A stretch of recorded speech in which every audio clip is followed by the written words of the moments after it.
The Norman Manley International Airport in Kingston, Jamaica, on Thursday, April 21st, 2016. At first glance, things looked like any other ordinary morning at the airport. But when more and more red, gold and green Rastafari flags, fluttering from incoming buses and cars, started showing up everywhere, it soon became obvious that something special was happening, and that this would be no ordinary day on the Palisadoes Peninsula. Rastafari brethren and sistren were arriving curbside in brightly colored buses.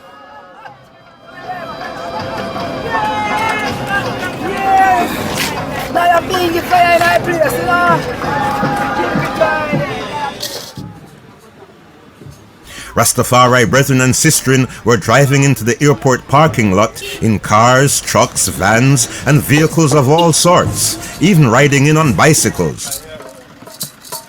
Soon the natural mystic of Rasta drum beats and the sacramental smell of ganja started drifting through the morning air.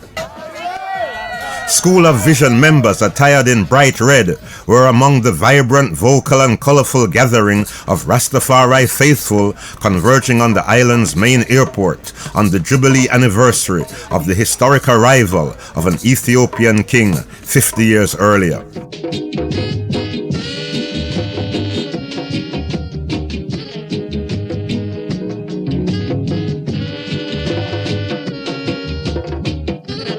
Retracing the footsteps of His Imperial Majesty.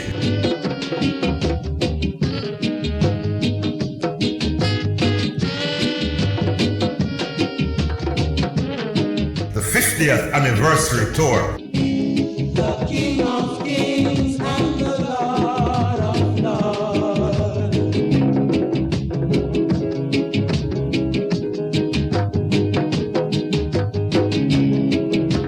10 days with an Ethiopian prince.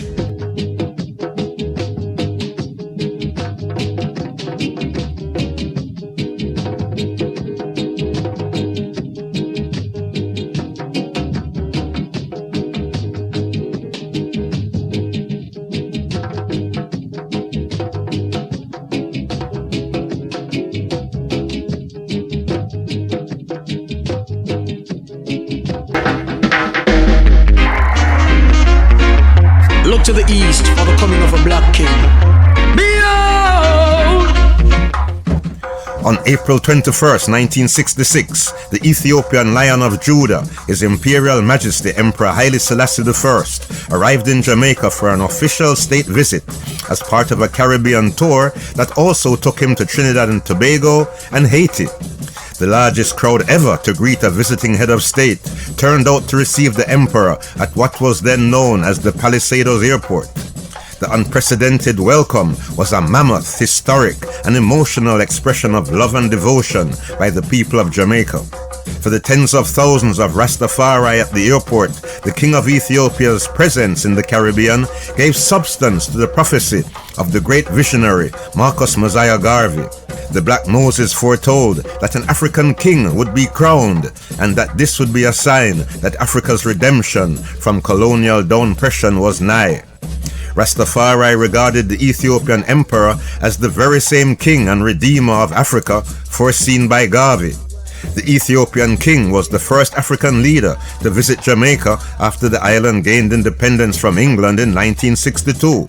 The high level of public enthusiasm and curiosity pervading the country was evident in the large crowds that lined the streets and turned out everywhere that Emperor Haile Selassie I went. During his whirlwind state visit to Jamaica, the emperor addressed the Jamaican parliament, and he awarded gold medallions to selected Rastafari activists among other officially scheduled activities. Fast forward into the 21st century, 50 years later, when the emperor's grandson, His Imperial Highness, Prince Ermias Haile Selassie, was invited to Jamaica by the Rastafari community to celebrate the Golden Jubilee anniversary of his grandfather's historic visit to Jamaica. Prince Ermias and Princess Saba Kabedi, his gracious wife, were escorted from the plane by Jamaica's Minister of Culture, Gender, Entertainment and Sports, Olivia Babsy Grange, who introduced them to Transport Minister Mike Henry, who was first in the welcome line. Fittingly, the prince arrived on Thursday, April 21st, 2016, exactly 50 years to the day after his grandfather's arrival in 1966. The royal couple were also welcomed by the chairman of the 50th Anniversary Organizing Committee, Dr. Michael Barnett, Church of Rastafari leader Abuna Asento Fox, and the honorary consul of Ethiopia to Jamaica, Yodit Hilton. Also in the welcoming party at the airport arrival gate were members of the news media, including yours truly, roving Rootz reporter Jabulani Tafari. I was at the arrival gate providing coverage for the Rootz magazine. Additionally, I was also the Rastafari video journalist assigned to travel with the royal delegation as part of the organizing committee's embedded Rastafari media pool. Traveling everywhere in the same vehicle with the two hardcore organizing committee members, Dr. Michael Barnett and Priest Dougie Smith, gave videographer Royan Hon, photographer Roy Sweetland, and Jabulani ample opportunity to see the Ethiopian visitors up close and personal, as I recorded and documented their anniversary tour of Jamaica with video and photographs. The 50th anniversary tour of Jamaica by Prince Ermias lasted 10 memorable days. This authorized multimedia account of his visit shares the highlights of those memorable, once-in-a-lifetime experiences, as seen through the camera lens of Rastafari eyes. After the long walk from the arrival gate, the Ethiopian prince entered the airport VIP lounge, where His Imperial Highness was greeted by other members of the 50th Anniversary Organizing Committee, including Stephen Golding, Mother Moses, and Priest Dougie, who is also the president of Rootz Foundation Inc.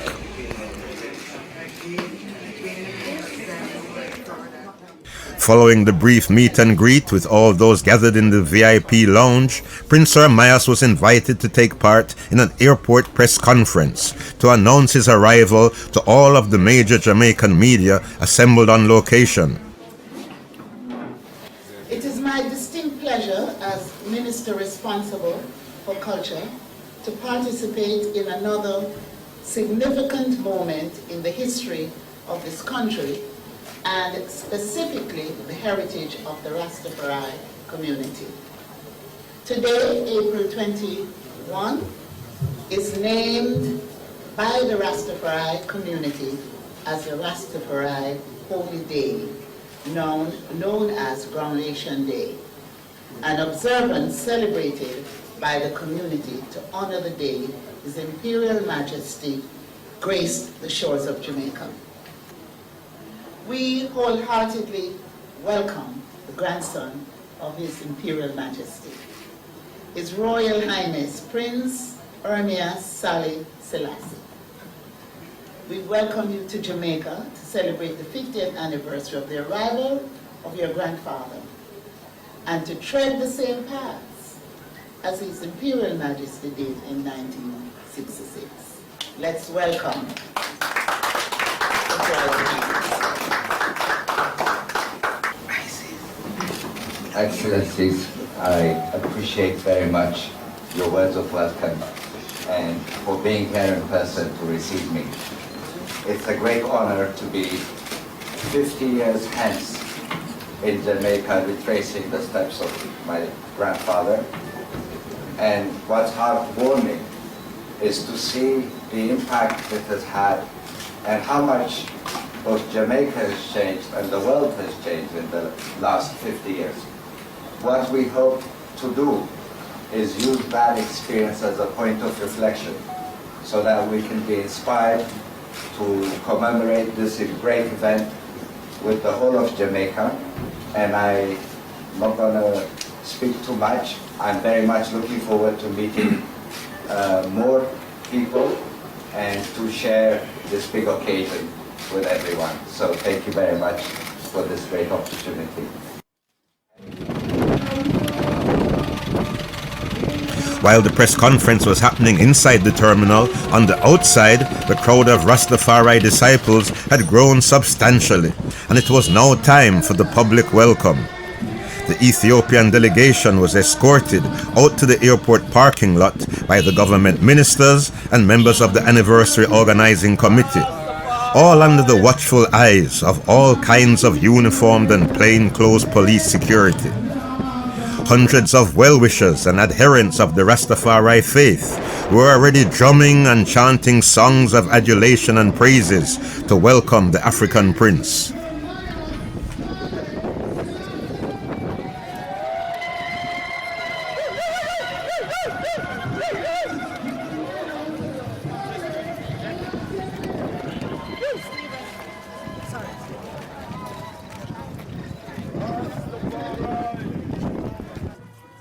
The excited Rastafari multitude crowded the barriers bordering the enclosed reception area, and the amazed royal couple walked steadily up the line, with the prince eagerly shaking as many hands as possible.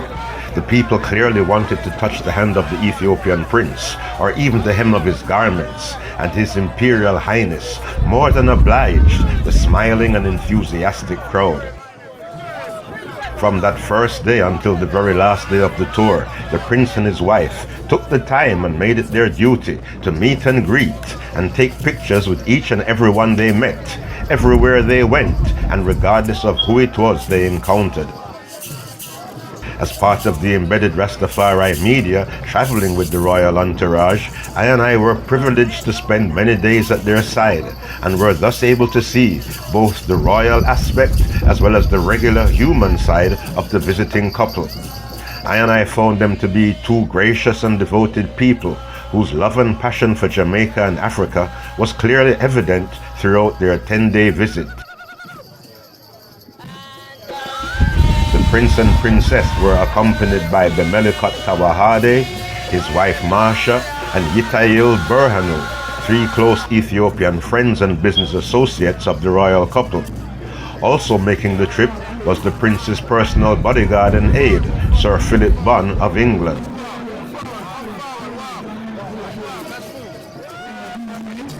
Then, the royal entourage were ushered into the police-chauffeured BMW sedans provided by the Jamaican government, and with police motorcycle outriders leading the way, the royal delegates were whisked out of the airport parking lot to begin day one of their motorcade tour of Jamaica.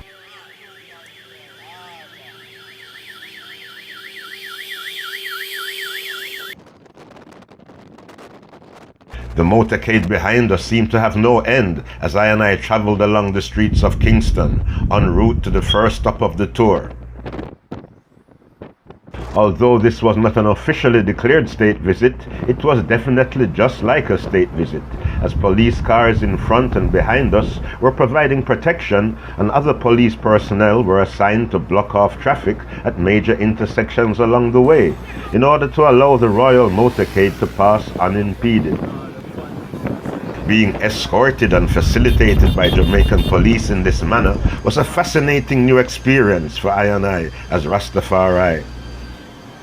The 50th anniversary visit by the Ethiopian Emperor's grandson was entitled Retracing the Footsteps of His Imperial Majesty. The objective was for Prince Ermias to revisit the institutions and historical sites in Jamaica visited by his grandfather. The first of those sites was the National Heroes Park in central Kingston. Covering an area of some 50 acres, it is the largest open space in the capital city. Originally known as the Kingston Racecourse, the park is now the final resting place of many of Jamaica's national heroes, prime ministers, and cultural pioneers. On their arrival at the Hero Circle, Prince Ermias and his party were met by Minister of Culture Grange, Transportation Minister Henry, and the Mayor of Kingston, Angela Brown Burke, who officially welcomed the Prince to the city of Kingston. The government ministers and the Mayor of Kingston all accompanied the Prince and Princess on the short walk from their car to the tomb of Jamaican national hero Marcus Garvey.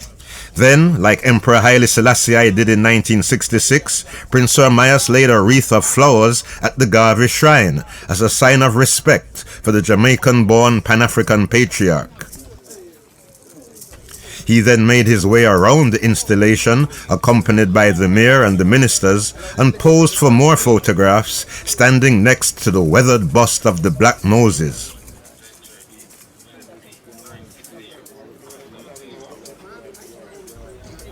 Prince Ermias also paid his respects at another prominent feature of the Heroes Park, the adjacent Cenotaph War Memorial. Again, just like his grandfather did before him, the prince laid a second wreath in honor of the Jamaican soldiers killed in combat between 1939 and 1945 during the Second Imperialist World War. The nearby Mico Teachers College, just up the street from the National Heroes Park, was the second stop for Prince Ermias in the Retracing the Footsteps of His Imperial Majesty tour. The royal delegates and their government chaperones were met on arrival by Mico Principal Dr. Ashburn Pinnock and senior faculty members. The Mico administrators all enjoyed a momentary meet and greet with the visitors before Dr. Pinnock accompanied the Ethiopian royals on a brief tour of the Teachers College campus, thronged every step of the way by staff, students, and the growing contingent of Rastafari faithful that had followed the prince from the airport and from Heroes Park. After the warm reception at Mico Teachers College, the vibes were high, and everyone was all smiles as the visit came to an end. The Old Hope Road campus of Jamaica College was the third location on the schedule for day one of the tour.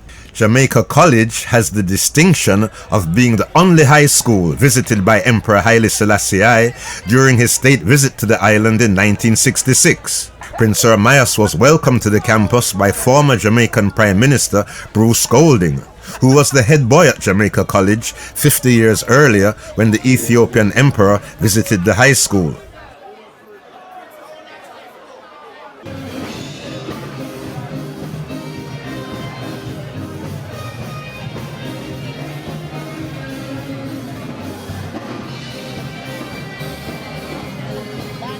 Among other gifts he received, Prince Ermias was presented with a painting of the school by the current head boy of Jamaica College, Shumba Brown.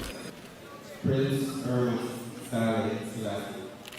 On behalf of the Jamaica College family, we would like to present to you the token of our appreciation for your visit here at Jamaica College.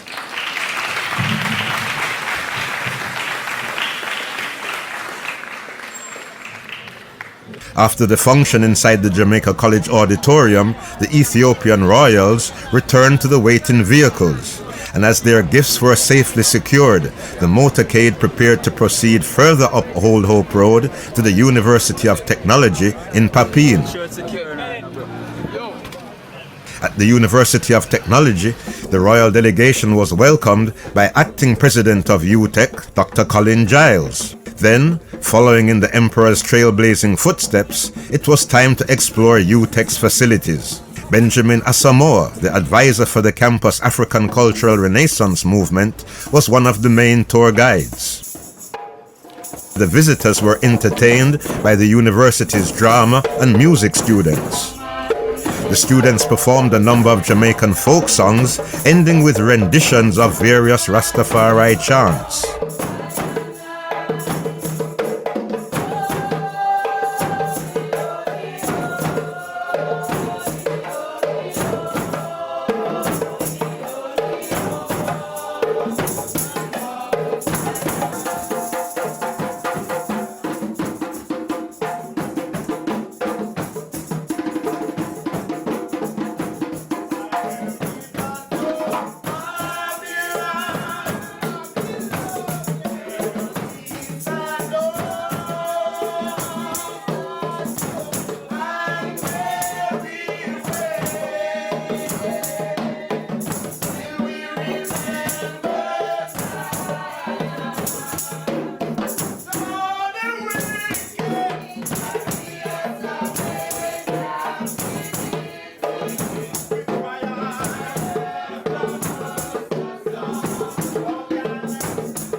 All too soon, it seemed, it was time for Prince Ermias to bid farewell to the hospitable staff and students.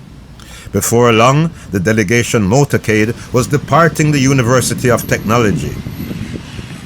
The 50th anniversary motorcade pulled into the University of the West Indies for the 5th stop of the day at the institution where Emperor Haile Selassie I was conferred with an honorary degree 50 years previously. After a brief walk from their car, Prince Ermias and his wife were officially greeted outside the administrative offices. The university's Tanzanian deputy principal, H.I.M, welcomed his fellow East Africans to the Mona campus of the Regional Caribbean Institution of Learning. Welcome to our campus. Thank you. Welcome. Welcome. My delegation, Nice to meet you, sir. How long did you nice to meet you. And I'm sure that's for the principal, or you have to go. We just met him. We said hello. We did. Great. Yes. Thank you. Thank you, sir. Glad to meet you. Welcome. Glad to meet you. Welcome. All right. Well, thank you for coming and we blessing our campus. You're from Tanzania. Yes, I'm from Tanzania. Fantastic. In fact, I was in. I've been going to Ethiopia almost 3 times a year. So we have working with the African Union. Later that evening, after refreshments and a moment to relax, the royal delegation headed to the university's Mona Bowl for the final activity of day 1 of the 50th anniversary tour.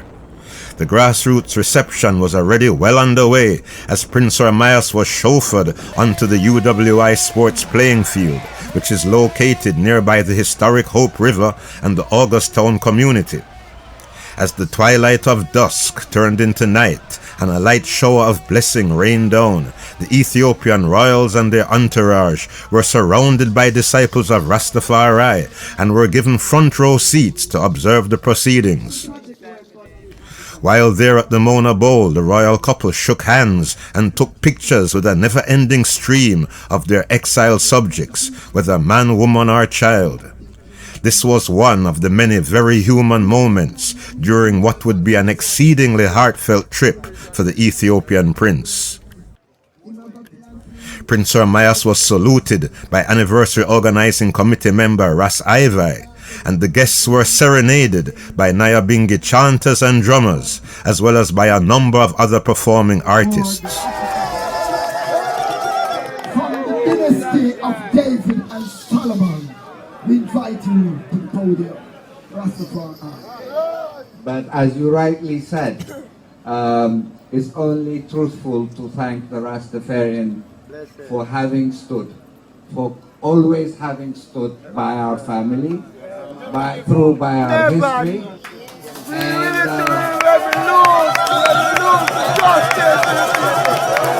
We stand up right and people anywhere in our time. No one know what about the so a simple thank you is not enough, but since you mentioned it, it's something that we often think about, and we believe there is justice, and one day it will happen. So we want to give our royal family a time to go and rest and to be up again tomorrow for another session. So let us bid farewell to the royal party. Thus ended day 1 of the Retracing the Footsteps of His Imperial Majesty 50th anniversary tour.